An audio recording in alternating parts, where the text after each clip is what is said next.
As we mentioned Tuesday, for the most part, Thursdays will be our sort of image-related courses, both getting images into our major applications and then back out again as final products.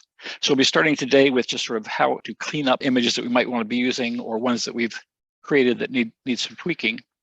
But it seems to me that there are two major ways I want to be dealing with these. And today we'll be addressing just with the various retouching options, just to fix things that we don't like in a particular image, whether it's going to be a new background for us or a material or something like that. And then next time we'll be doing with combining images, bringing human figures into renderings, for instance, or putting a different background outside a window, things like that, just so we get a sense of what all is available there.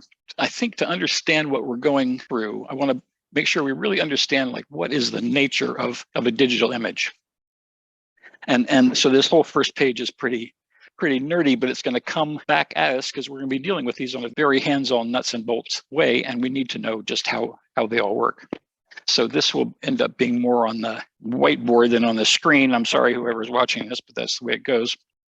There are really two main different kinds of image we want to address. And the one is in applications like AutoCAD and Illustrator, where they are what we call vector-based designs, where a line in AutoCAD is really just two endpoints, and AutoCAD goes ahead and fills the dots in between on the screen. And if you zoom in and adjust the dots, if you move an endpoint, then the line rearranges. So a vector is coming from engineering, it's a length and a direction. So a line of a given length, like a foot at 45 degrees, that's all you need to do to define that. And these are relatively easy to manipulate as we think of them. And the objects that are made of them are easy to grab as objects and move around or stretch or whatever. While that's happening, the other major type of image is a raster image.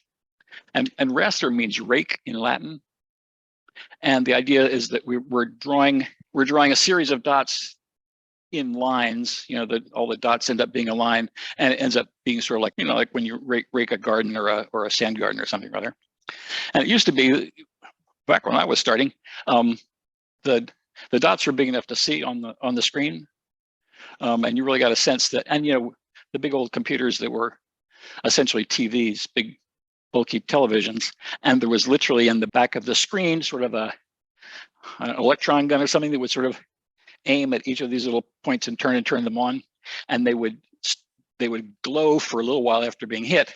So it would have to come back and start refreshing that screen.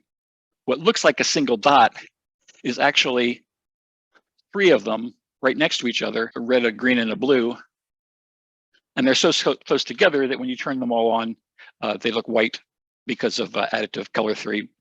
Makes things white when you're adding more light to things. So what you see as a dot is actually three, so you can get an idea of how high the resolution of our screens are these days. The next question is, how many colors can we get on a computer monitor? And that gets us down to the basic sort of binary structure of any computer data file. I know I don't have to tell you that digital information is stored as a series of bits, binary digits, that each has a value of either 0 or 1, off or on. One of the reasons computers can work so fast is they don't have to do things like, carry the 10 or divide 12 into feet to get inches or anything like that. They just deal with things at this level very, very fast. A byte is 8 of these together. So in 8 bits, we have 0, 1, 0, 0, 0, 0, 1. That can represents the number 65, because we're going 1, 2, 4, 8, 16, 32, 64. So it could represent the integer 65. It could represent the capital letter A. It could represent the color gray, just depending upon the application that's looking at that information. The information is just ones and zeros, but Photoshop is going to look at those ones and zeros in a very different way than Word is, for instance. And sometimes you get the message, something like cannot recognize that file format or something, and that would be Word opening up, realizing, no, I can't open an AutoCAD file in Word. The data structure is simply wrong. I'm going to sort of skip through this part about bits per pixel, but the point is each of our pixels here can hold 256 possible values for red, for green, and for blue, giving up to 256 times 256 times 256 possible combinations, possible colors, for a total well over 16 million. And for instance, reds would be just all, if this is the red, just all those lit up. Blues would be just all that lit up. Green would be just all this one lit up. And then you can combine them in any way that you want. So if we look down here at the very bottom, teal, sort of that blue-green, would be the same amount of green and blue and no red at all. If we start adding red, it sort of ends up being brownish or whatever. And we can see that on a lot of different color mixing programs, just how those all work together. Let me get into AutoCAD for a second. New. So to return to vectors briefly.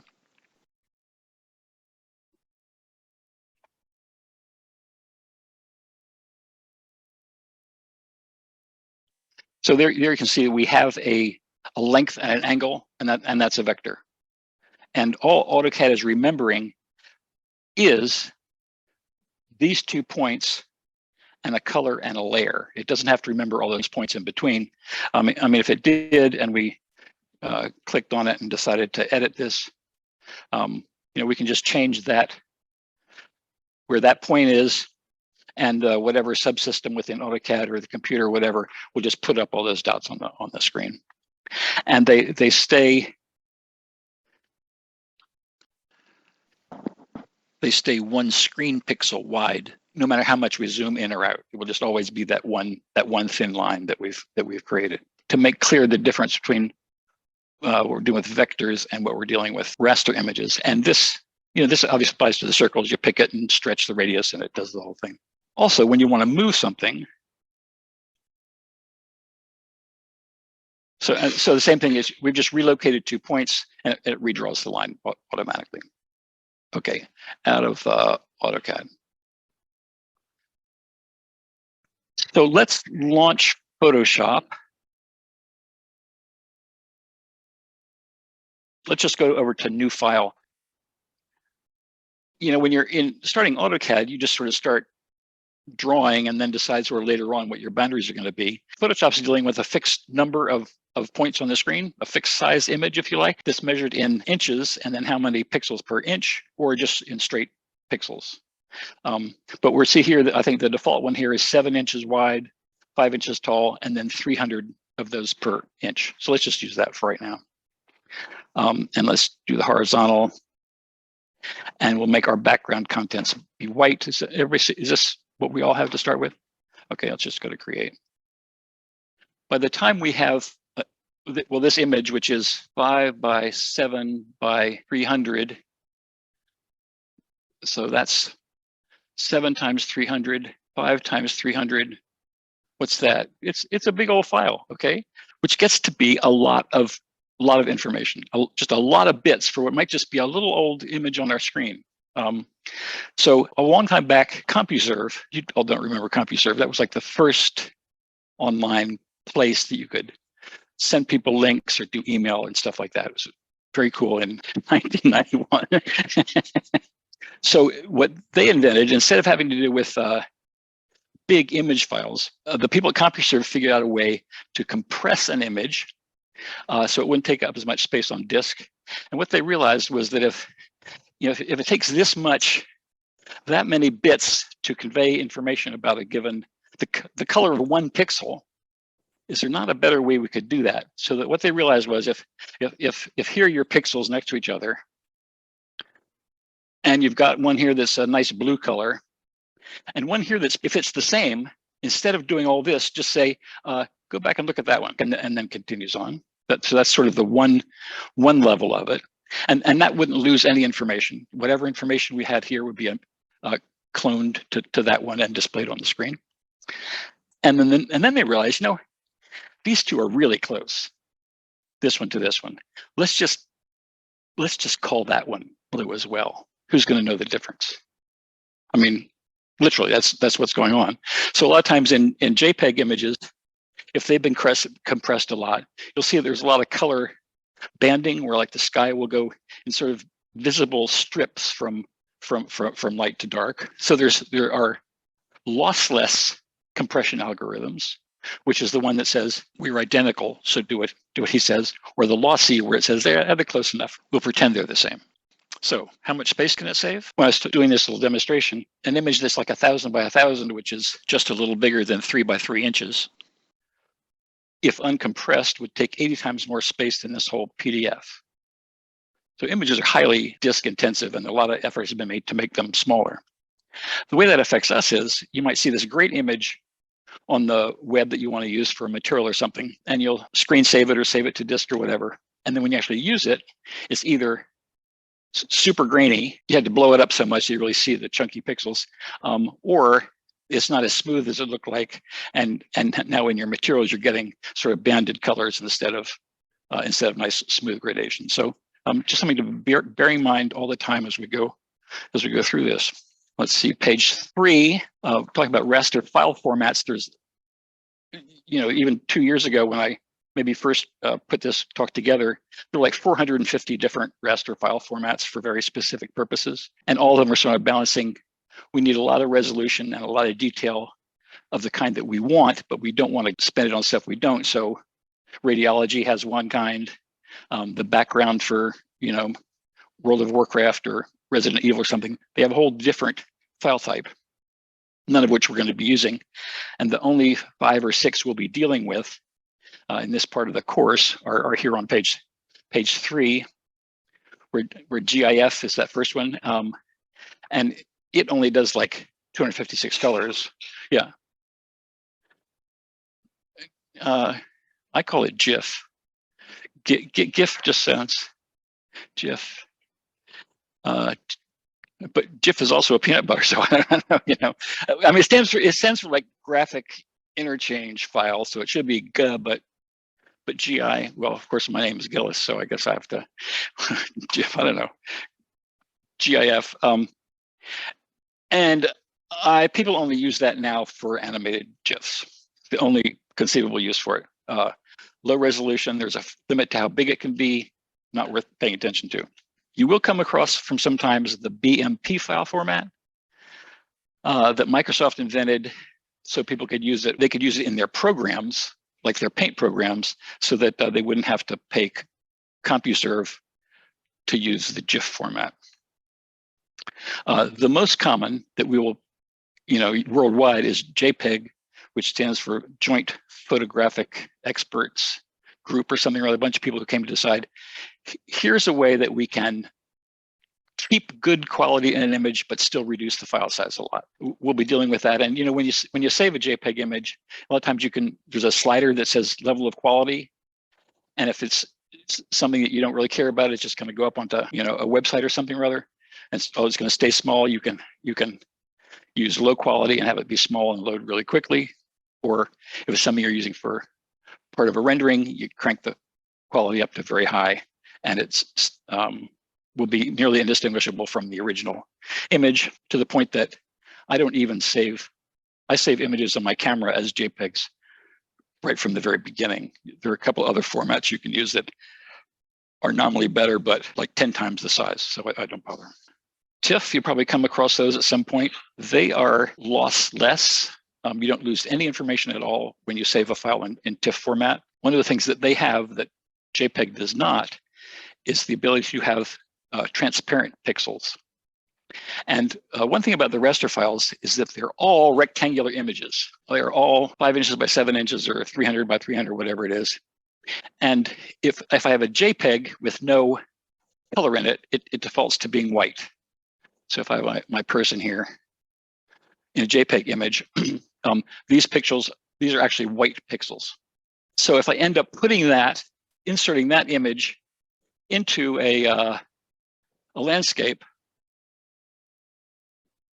this guy into here is going to be a little white rectangle with a person inside it, because these white pixels will have come in here and be sitting on top of the background. TIFF, you can have transparent pixels, so that when this drops in, without having to come in and erase all those around it, they're just not there. So it just drops right on top. TIFF and PNG work essentially the same way. PNG tend to be more tightly compressed, smaller. And that's pretty much what most websites are using now, because they the file size is small, it gets translated to you when you click on your browser, and up they pop. And lastly, PSD is how Photoshop will be saving the images you make with it or create with it. Photoshop document. It has a couple of abilities which, let's say, JPEG does not have. First of all, you can create layers of information. Just like in AutoCAD, you can stack information on top of itself. Not bad. Stack information. The layers can be they can be opaque, they can be transparent, they can interact with each other.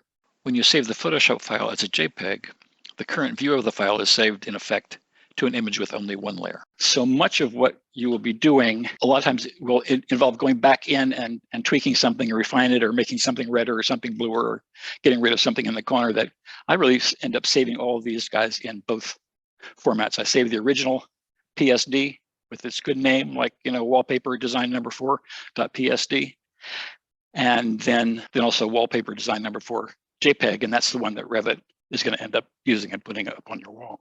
Let's talk about file types for a second. In Windows, every file is just a sequence of bytes that, as we say, could be each one could represent the letter A or 65 or something or other. And the way that we tell Windows, no, this is an image file, is we call it person.jpg. The JPG is known as the file type or the file extension.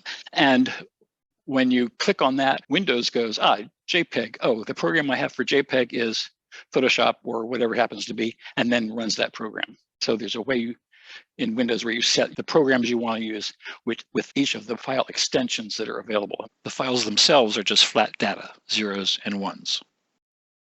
On the Mac OS, each file has two parts. One part that's called the resource fork, F-O-R-K. And that says, I'm a JPEG image and open me with Photoshop. That's all it says. So you click on that, OSS looks at this, opens Photoshop, and then Photoshop takes over reading the dots. But it's a resource fork and a data fork. So with OS X, you tell what the file itself contains the information about what to do with it. In Windows, the file extension does it. So it's important and you can't just rename person JPEG to person TIFF and hope anything's going to come out, because their internal order of how they do things is different. So if something's a JPEG and you need it to be something else, you need it to be transparent background or something, take it into Photoshop and save that as person.tiff or something that has the capabilities that you want. So in Windows, you should really never rename a file with a different file type, file extension. Out there in File Explorer, you'll just confuse everything. And a lot of times, if you've been renaming something and you type a new file name, but you've forgotten to put the JPEG on the end, it'll say, we don't know what kind of file that is, to go back and do it right. And uppercase, lowercase doesn't matter. The reason I got onto that was the iPhone saves things once you get them into Windows, and I forget where actually they show up on your guys, but when you get them into Windows, they end up, it'd be called like photo.heic, high efficiency image format. It's a great image format. It's got great depth. It seems to be able to smooth out highlights and lowlights really well. So you got a lot of detail, more than I get on my Samsung. But not all applications, including Revit and Acrobat, know what to do with that. So that's when you take it into Photoshop and save as photo.jpg, and then you're good to go with that. Okay, finally, page 19, page 4,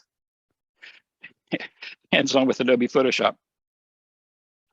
We've started a new blank drawing, and go to layer. Let's go to new layer. And we'll call it layer 1, that's fine. Is this what you guys are seeing on your screen right now? Okay, and down here, I'm going to drag this out a bit. Let me see if I can do it, because this is what I want to.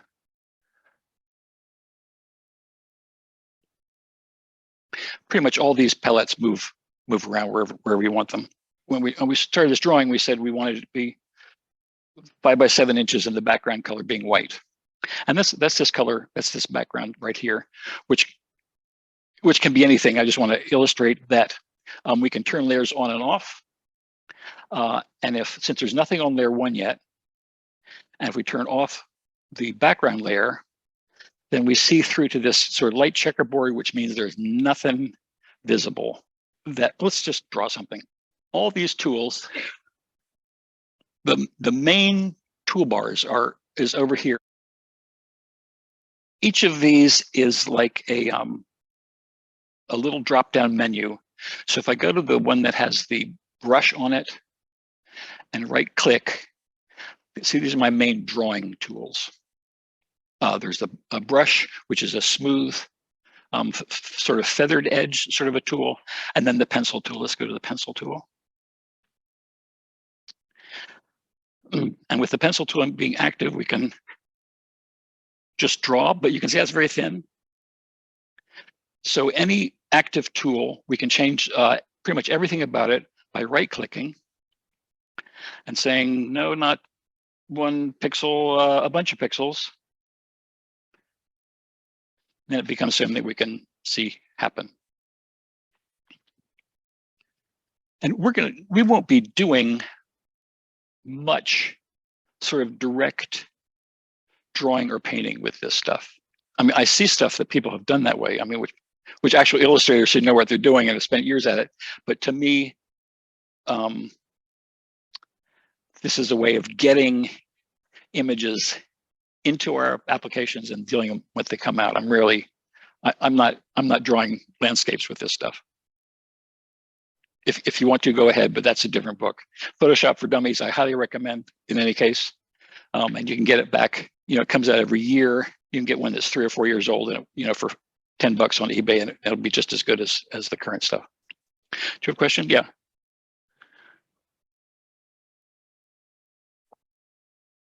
Any way you can imagine it going, it can go. For instance, I might realize I didn't have enough light fixtures on my ceiling in my rendering. So I copy a light fixture from here over to there, just as pixels on the screen. I can add people to it. I used to try to get everything done in my rendering program. People, plants, cars, license plates, who knows what. And that just becomes a whole lot to have to model and keep track of the colors. And it was easier trying to add a bunch of those in afterwards. So that if a client says, oh, we don't want roses in front of the building, we want to have viburnum or something, I could turn off the rose layer and put in a viburnum layer. So it's all really malleable. Let's zoom in and look at that. If you don't have it set, when you zoom, does your image go up and down, or does it come in and out? Yeah, which is bogus, just totally bogus. So we go to edit. This is down here on the bottom somewhere. Edit preferences. Zoom with scroll wheel on one of these settings. Zoom with scroll wheel. Tools. Zoom with scroll wheel. Okay, tools. Zoom with scroll wheel. Let's just check. I only change one thing at a time. It might be that Zoom resizes windows. I don't want to go there. I just want zoom with scroll wheel. Okay. Okay, so if your mouse broke, what would you do? Okay, well, fortunately, always with Photoshop, actually all the Adobe applications, Control Command Plus will zoom you in. And then you can use the scroll bars on the side to get you where you need to go. Control minus will zoom back out again. Cherokee reports that on the Mac, it's Option plus to zoom in, Option minus to zoom out, and Option 0 to fit the whole image on the screen. So on Windows, it's Control plus to zoom in, Control minus to zoom out, and Control 0 to fit to screen. We'll get you back to filling the whole screen, whether you're zoomed in or zoomed out, doesn't matter. So let's as long as we're here, let's zoom in and look at these lines. That first one we drew, you see, is just one pixel wide. And unlike AutoCAD, where it stayed the same thickness on the screen, this really zooms right in. We see the actual Each of the squares represents 1 pixel on the screen, one of those 300 by 300 pixels. And if we go over to the other one and zoom in on the side, we can see the same thing is happening. It's not the nice, if you zoomed in on AutoCAD circle, it would stay a circle, like no matter how far you zoomed in. Here at some point we do end up seeing it's called the jaggies. So if you want that thing to be smoother, whichever tool you're using on each of those little menu squares over there becomes the one that's on top, as it were.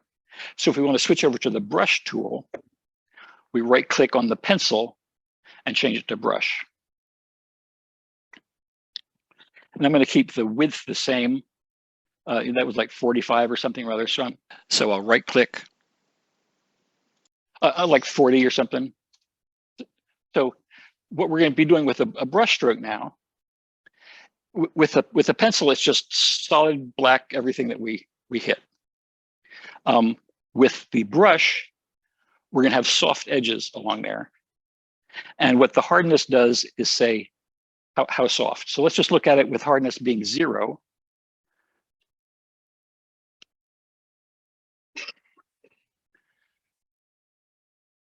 Or with hardness being 100.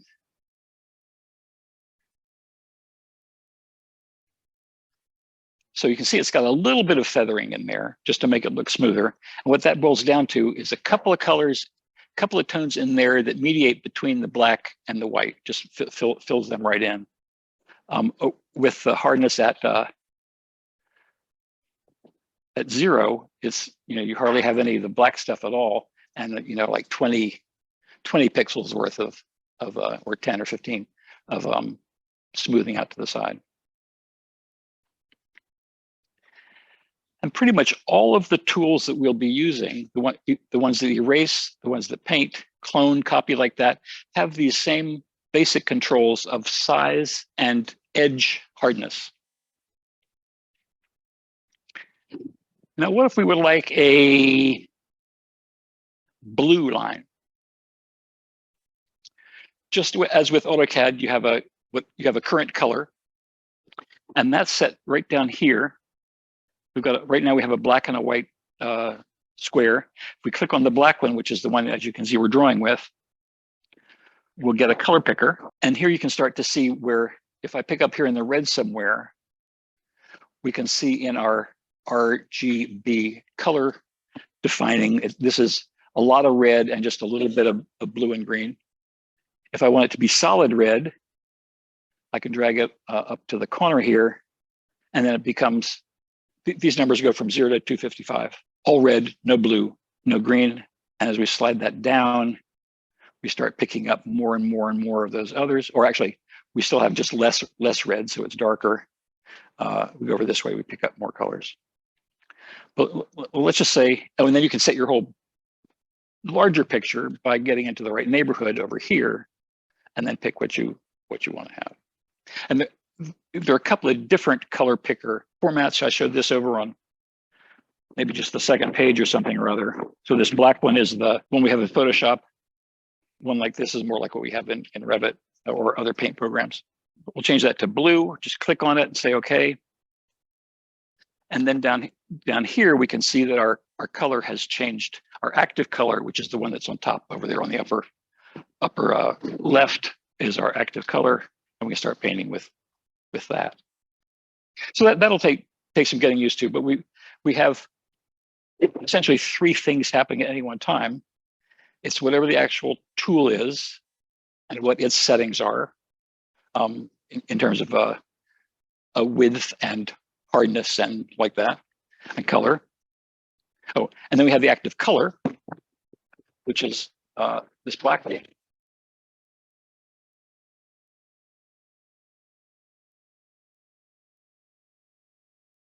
The tools that you use only work on the layer that's highlighted. It's just like AutoCAD. If you're drawing something on the layer 0, it's on layer 0. It's not on the furniture layer. So what I was doing wrong was I had layer 1, which is where all these lines are, thinking that I would be racing all the way down to the background. if I want to do that, I mean, to the, the checkerboard background, if I want to do that, I need to make this the active layer and then go over to background layer. And then I can erase down to all the way down to see through. I'm sorry, I messed that up.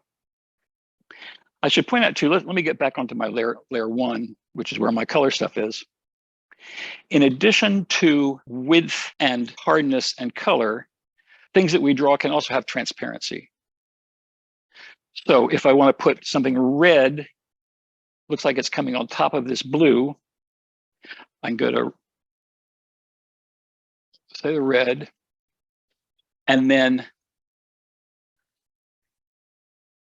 and then I need to pick my brush tool.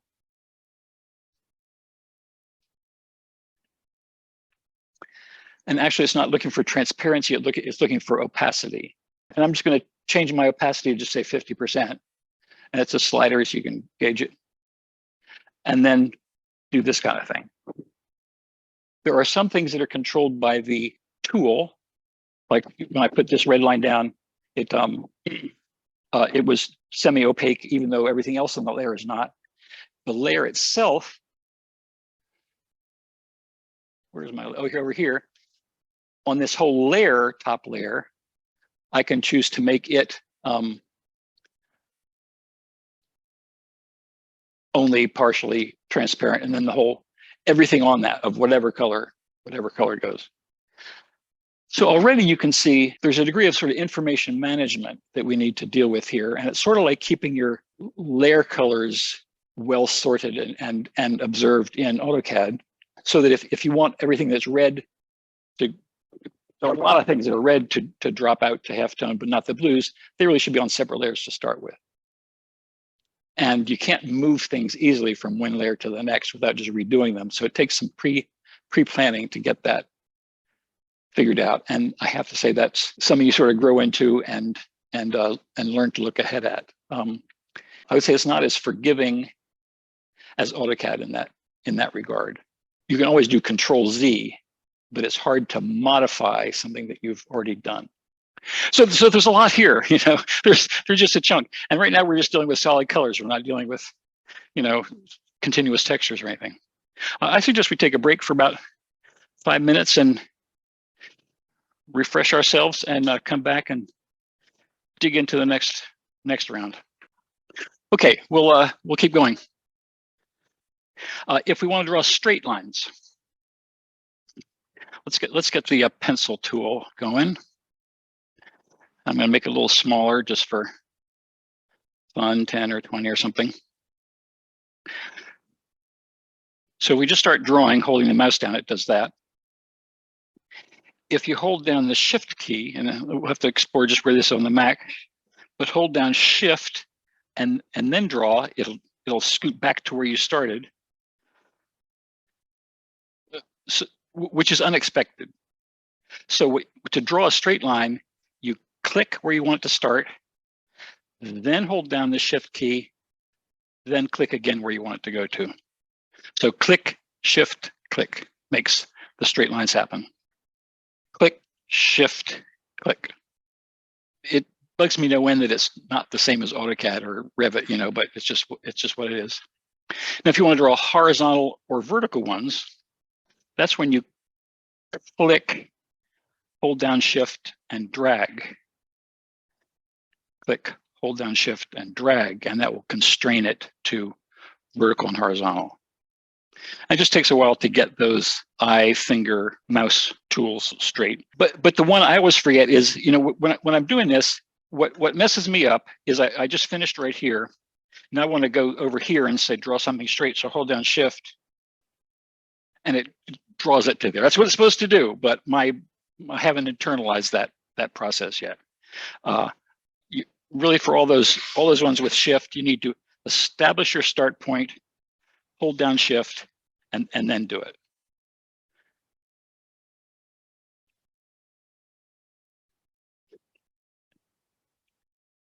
Dragging gets you the horizontal and verticals. I'm mostly retouching photographs when I'm in here. I'm not usually creating stuff, but it's all there correctly written down. You can mess with it. So again, with all this, I want to give you a sense of the options, and then you can refine them and look up online when you have something you need to more specific information. We've got a bunch of sample files on Blackboard to work with for pretty much the rest of this class. Zooming, menus, and palettes. There are a lot of these guys. Where they are plugins. People use, just like people use AutoCAD for a lot of stuff, people use Photoshop for a lot of stuff, including there's lots of type tools. You can do kerning, you can do superscripts, all that kind of cool stuff with any font you want. If you're thinking about where am I going to do my page layout for a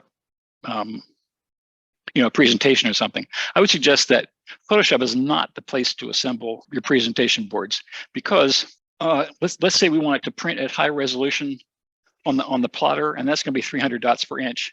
So we're talking about a 36 by 300 by 24 by 300 pixels, and Photoshop needs to remember that many pixels for each of the layers that you put up, even if there's only a tiny amount of information on it. So these will quickly become humongous files that will slow down any computer. And what really works better is the same size sheet with any of the page layout programs. I mean, InDesign or PowerPoint, anything like that. Okay, so any of those, when you say I want my background to be blue or gradient, it does have to keep track of all those pixels, but if you start putting images on them, it only keeps track of those extra pixels right where they are, instead of the whole 220 megabytes per image. So it's a much cleaner way to work. Also, those keep text as smooth vectors. So even if you zoom way in on it, you're going to see your H looking like that. Whereas Photoshop ultimately has to rasterize everything, and it's going to turn your H into a bunch of dots. And you can minimize the effect of that by keeping the resolution here very high, but that just keeps adding to your overhead. So page layout tools are there for a very real reason, and Photoshop just isn't the place to do that. I hardly use Illustrator at all, to tell you the truth. I don't need it for anything. I've got Photoshop to deal with all my photographs. A question from the floor about doing the stacked axos over in one of the seniors' presentations. I would have these guys stacked up. I would have each of those as a separate image in, it's a section box or something or other that I save the image, export the image, and I just stack them up in InDesign. So, I mean, same effect. Illustrator is really great for people doing type and type design, because you can shape all those curves of all those letters and make them just what you want. Help yourself. I just can't advise. I don't use it enough. The only thing I am interested in using it for is the laser cutters. Typically use Illustrator files as they're telling the laser what to cut. So red lines mean super thin, super hot. Blue lines mean just etch it. That's it for me. I should learn it, but so little time. Okay, let's keep at it. With all the CAD programs, you can select things any number of ways. You can pick. You can window, you can fence, or a bunch of different ones.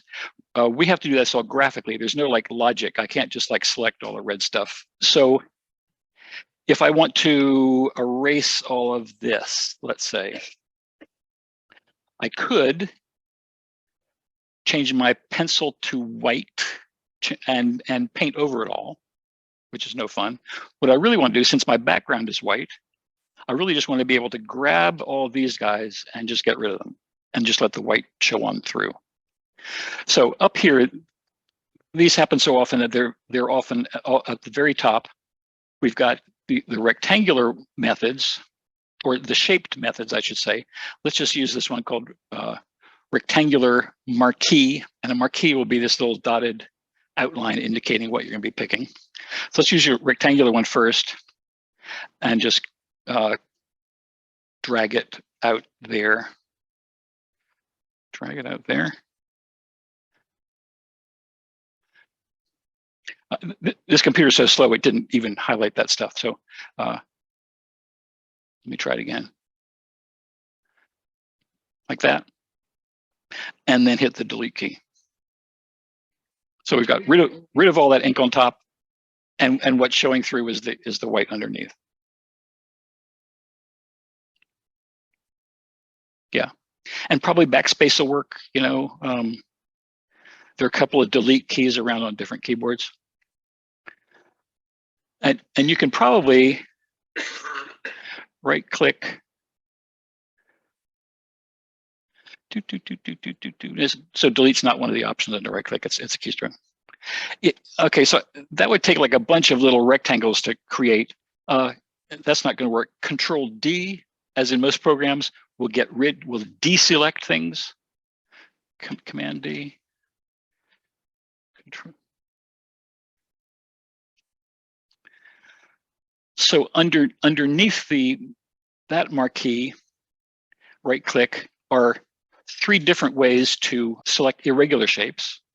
The lasso, you just like draw it and comes back and meets itself. The polygonal one draws straight lines to enclose an area. And the magnetic lasso one sort of finds edges like along the side of somebody's face. But let's just use the lasso tool, and you just drag till you get close. And you can delete it. Backspace key works. Let me do Ctrl-Z. We can also copy it and paste it somewhere. So I mean, that is such a fine example of, you know, art that so instead of deleting it, I'm going to I've selected it. I'm going to, well, let's just do it cleanly. Ctrl-C to copy. Ctrl-V to paste. And now I have, every time you paste, you create a new layer. So my new layer is now layer 2, and that's the active thing. To move it, actually to move and select are so common that you basically just, the move tool is what you use just to identify individual objects. So we pick move, and then you can drag that over wherever you need it to go. And that stays in memory, whatever you've copied, until the next time until you replace it with something. Ctrl-V. So there's another one. Ctrl-V. There's another one. If you want to get everything on a given layer, let's go back to my layer 1. So just like in AutoCAD, you know, I'm sort of setting that to be a current layer. Ctrl-A selects everything on that layer. Ctrl-A. Sorry, I was expecting a. Oh, I didn't see the highlight. Control. Let me undo that.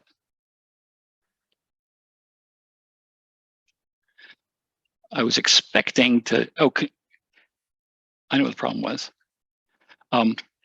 See, I do have this. I was zoomed in so far that I didn't see that the marquee was around the whole perimeter of that layer. So let me do Ctrl-D to turn that off. So to select everything on layer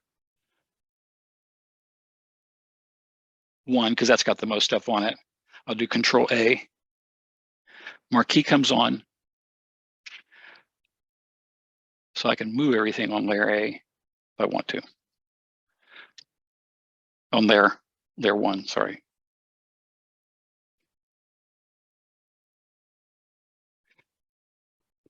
And then Ctrl-D releases it.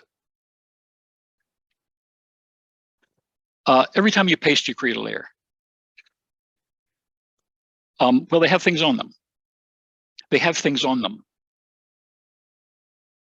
Well, we can right-click a layer and delete it.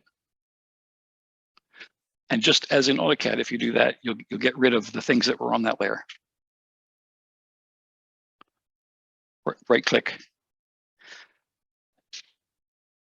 If you decide, boy, I really like all those together, I don't want to keep them on separate layers, You can use click and shift click and shift click. I'm not doing that background layer, just these. Get them all highlighted, right click and merge layers. And now we just have one layer that has everything on it. Just like in AutoCAD, you'd have to create the new layer and then create the thing. Yeah, and creating new layers, let's see, let me move this. We can either do that under layer new. Actually, let's do that. Okay. And sort of unlike AutoCAD, where everything is essentially sort of transparent, certainly in the plan views, the order of our layers over here determines what we will see. So if I move, so layer 3 has all my geometry on it. Layer 0 has just the white. If I move the layer 0 on top of the layer 3, then all I see is the little bit that's through the wiped out parts of that. So it's a true stacking of stuff. And when you create a new layer, it will always be right above the current layer, not at the top of the stack. But if I go to, here's my layer 0 and I want to create something else, I'll go to layer, new layer. Okay. And it pops in right there above layer 0. So that's just, that's where it goes. And you know, so some of the big renderings I've done where I've maybe done landscape in the buildings and stuff as part of the model, but then I start bringing in plants and people and bicycles and fire hydrants and things to put them in place. I have 20 or 30 layers. You just have to, and you can name them if we want to name. Let's bring this back up to the top. Which is it? Where? I forget which layers they are. I'm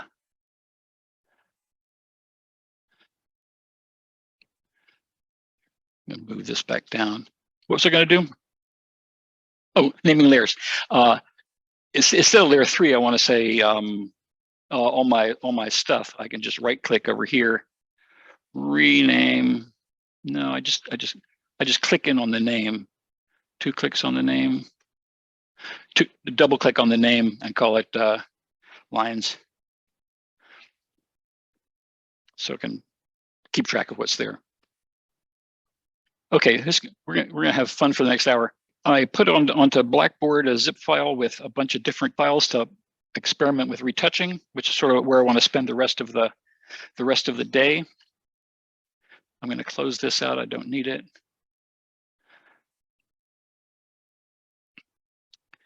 And do you guys have that yet? Have you downloaded them? Or we're from Blackboard course content week 1. There's a zip file. It's a zip file with a picture and a PDF in it. Oh, here's one other thing about Windows, guys. Let me just talk about it. Is whenever you create a new file or install an application, its icon goes over here to this side, and stuff just piles up and piles up and piles up. So I keep all my applications over here, all my stuff that's sort of permanent, so that what's over here is really just downloads, and it's just files that I'm working on. Let me class 2 files for thing. Okay. Oh, you know, I need to go get that.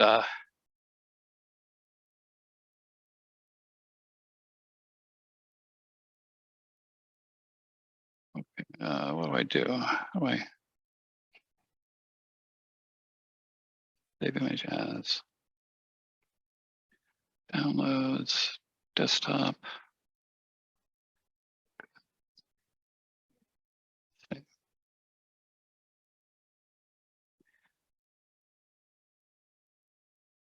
Okay, I sort of want to start with the simpler retouching tools and move up into the just, you know, a couple takes more steps ones.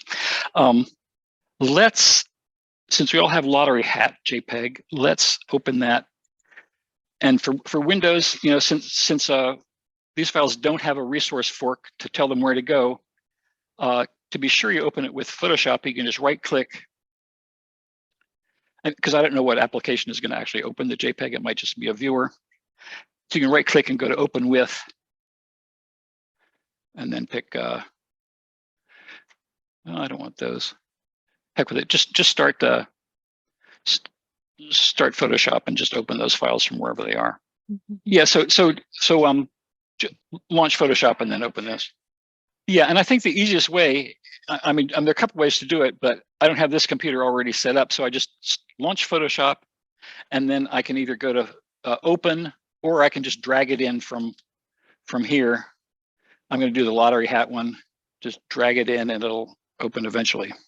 I think one of the reasons I enjoy this semester is my undergraduate major was photography, and I went to a separate photography school and taught there for a bunch, and I just love taking pictures.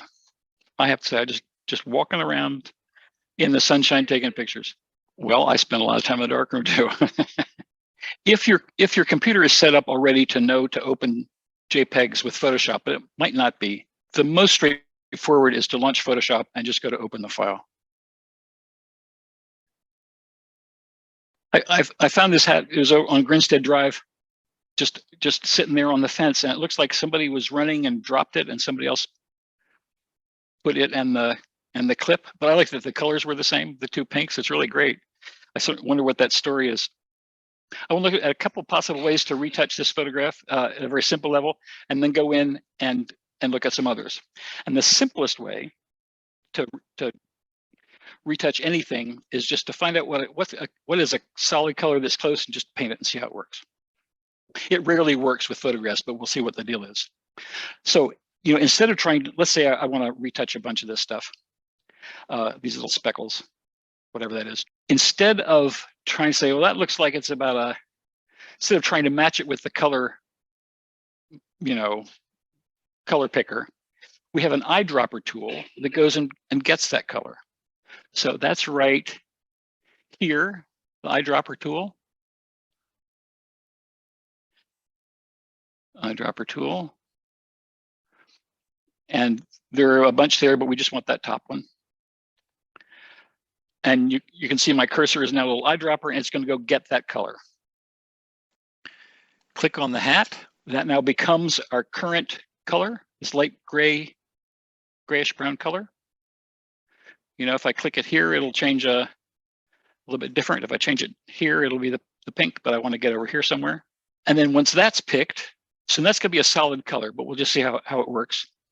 Let's zoom in, and then use the paint tool, paintbrush tool, to sort of, let's set our opacity up to 100, let's just say, and just paint it out. And you get back and you can't see it that well.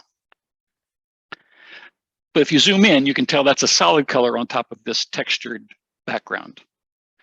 And almost always, even if we photograph a sign on a building that looks like it's a red background, if we zoom in there, it's going to be dark reds and light reds all right next to each other. It's like never going to be a solid color. So if you're retouching a poster or something, this would be a good tool to use, but rarely is going to be appropriate for retouching photographs, which always have a texture, or they're getting lighter or darker as they go from one place to another. Let's try it again. Let's try to paint out this line right here. And I'm going to go get, with my paint dropper tool, let's say the paint dropper tool. Oh, sorry, eyedropper tool. Pick right there.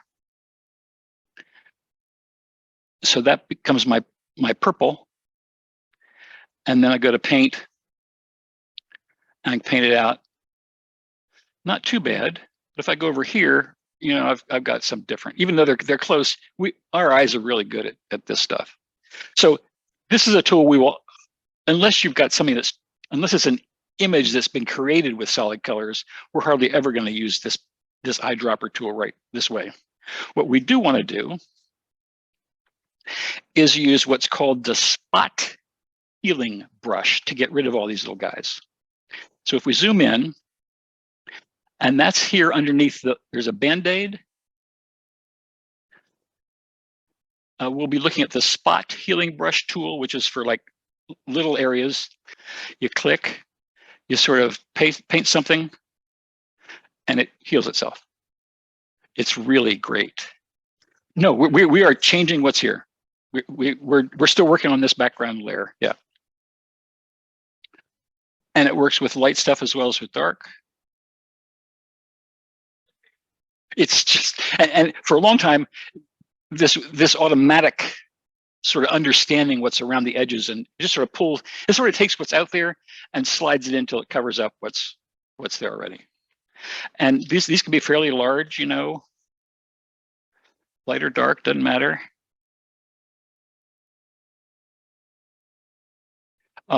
What we don't have is control over where those extra pixels are coming from. It just sort of AI or something or looks around and pulls them in there. Somewhere where we might want to do something. So for instance, if we zoom in on this guy and I do that, well, it worked out pretty well that time. Let me do.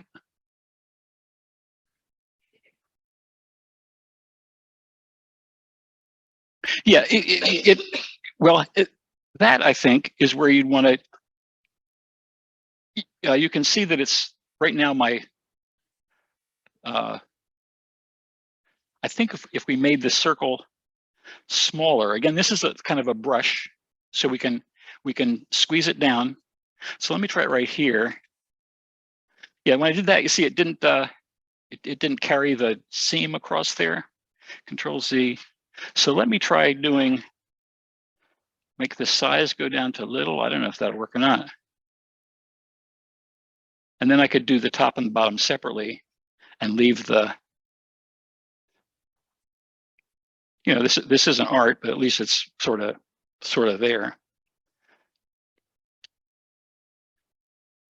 Yeah, if anything, you want it to be, you know,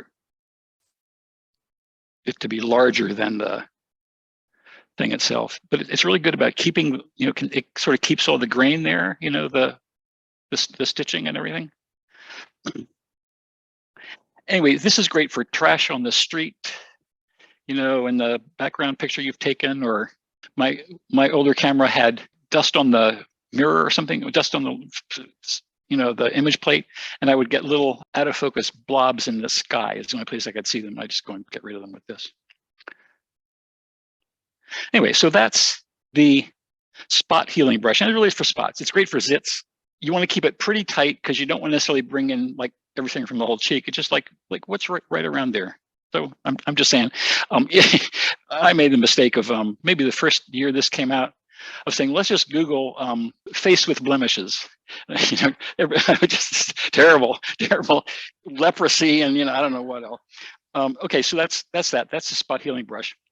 Let's open.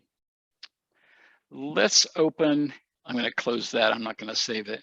I want to now open the Sacred Heart one. Where did I go? Desktop. Let's do this guy. Sacred Heart entry. So, you know, if I were doing this for one of their campus pictures, I would probably just crop out the bottom half of the picture, but maybe the photo editor has said, no, we need it to go all the way down so we can put some text in there or something or other. But I want to get rid of what clearly we don't want to see. So I'm going to just keep on using the spot healing brush to get rid of this guy.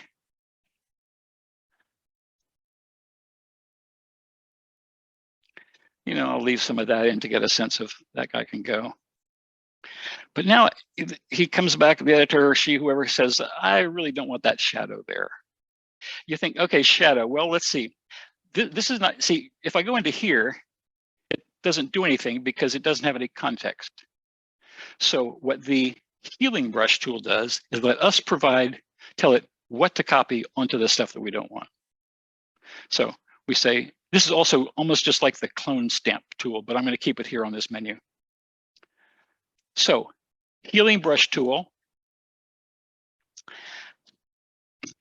And the first thing we need to do, if you try to use it, it will say, use Alt-click to show me where to get my texture that I'm going to use. Option click, okay. So we're doing Option or Alt click out here, and then when I start, so I need to make my size bigger, and I need to set my oh, it looks pretty good actually. So what's happening is you see that plus mark is where is the source, and the maybe over here, and then down here will be the, that's not looking so great actually.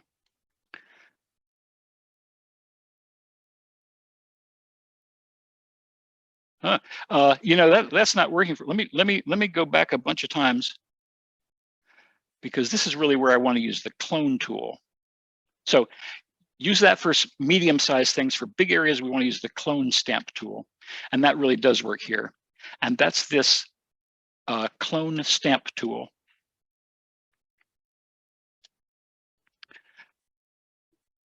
And I'll make this bigger. And again, we use the Alt click to define the area being copied, and then the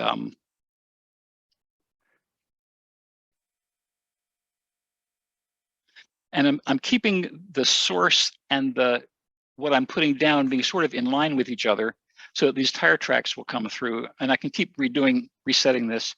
Alt click.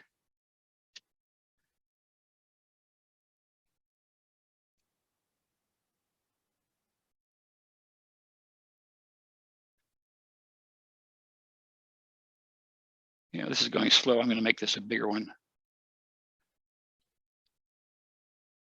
Alt. One thing you want to avoid, you want to get the source and the place you're pointing at far enough apart that you don't start copying. Well, let me show you. If I put this right here, went Alt, and then started copying here, I'd start. I'd be picking up the shadow. I can let go of that by just stopping and picking a new Alt place. But so I really want to go like over to here. Alt, follow the lines of the.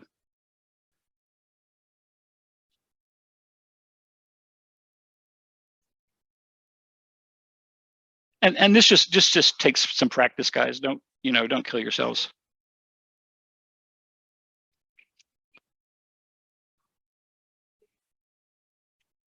Okay, well, so let's look at that. I'm first going to make my size a little smaller to get a little more control, and then I'm going to copy from here up, let's say. So I'm going to go. So right here I'm going Alt, and then you see as I move that on the edge there, I can tell where to place the edge of the curb that's being copied. So I can bring that in right there, and then come on across, and it'll pretty well just, that will keep any photo editor happy. So something I'll bring in next week will be it's a graduation photograph from a synagogue school from like 1955 or sometime, where the photograph had just been like sitting in a box on the basement floor, and like from here down, like 20 girls in the front row, and like 15 of them are just completely, it's just gone. Maybe their shoes and stuff. And by taking this girl's legs and flipping them and putting them on this girl and the shoes and stuff, it's like this great picture. I'll bring that in. I forgot to do it. It's a question of time and taking the attention. As far as I'm concerned, this is, somebody might go in there and say, oh, that's not really asphalt, but it looks close enough for this kind of thing. So so that's the clone tool, and it's a really wonderful one. That's just right here, the clone stamp tool, whose shortcut is S. just S and it's up and running. I don't think we need to do anything more to that. Maybe we'll just get rid of this thing right here. S, Alt click. Yeah, sort of ran into myself there. Okay, now I can do whatever he wants. And you know, is this cheating? No, our job is to make the images that we need to make. So if this were a news photograph and I'd just taken somebody out of a picture or put somebody into a picture, yeah, that's a problem. But I have no qualms at all. Now, open that hallway drawing. File, open, hallway.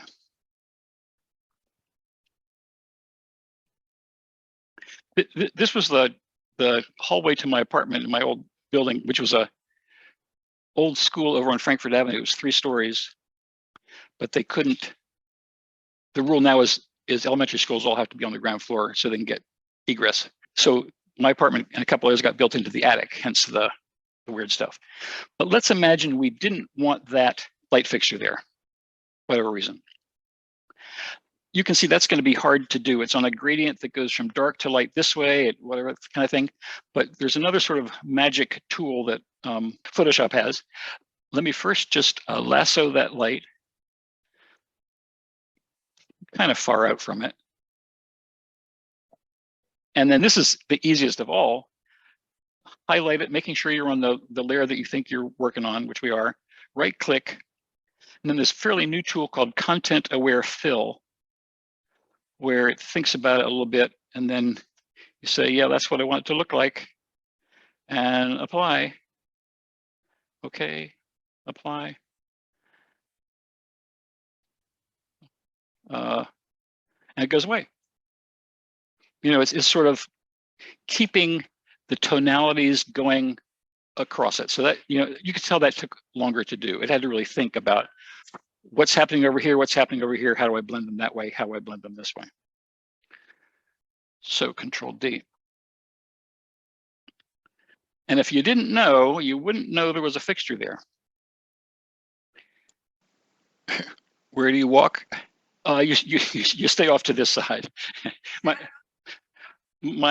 may mention my younger son is he's like 6'4" at this point, and he was like way over to the right as he went down that hallway.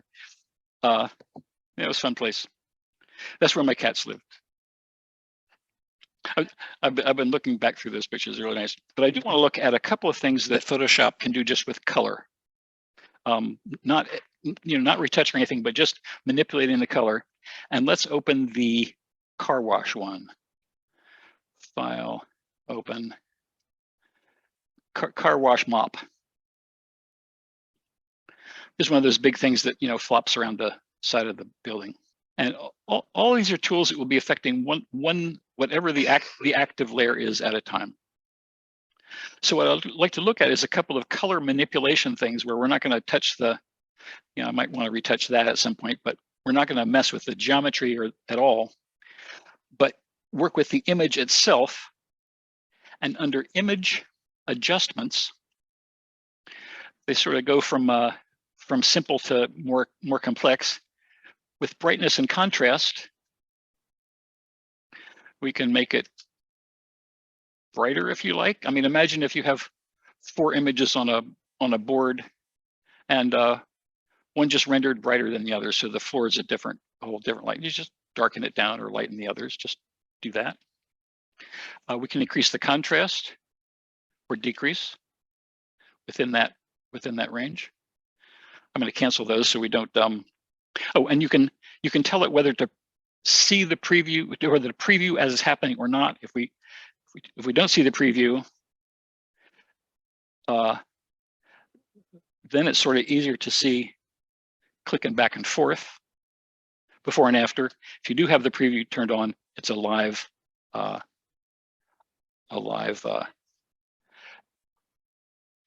wash mop. Yeah, I'm gonna cancel this just so we don't get too far off base. Image adjustments.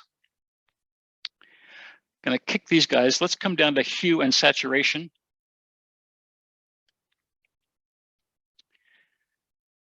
And what we'll be doing here is taking the colors as they are and then changing the red, blue, green balances as you might decide.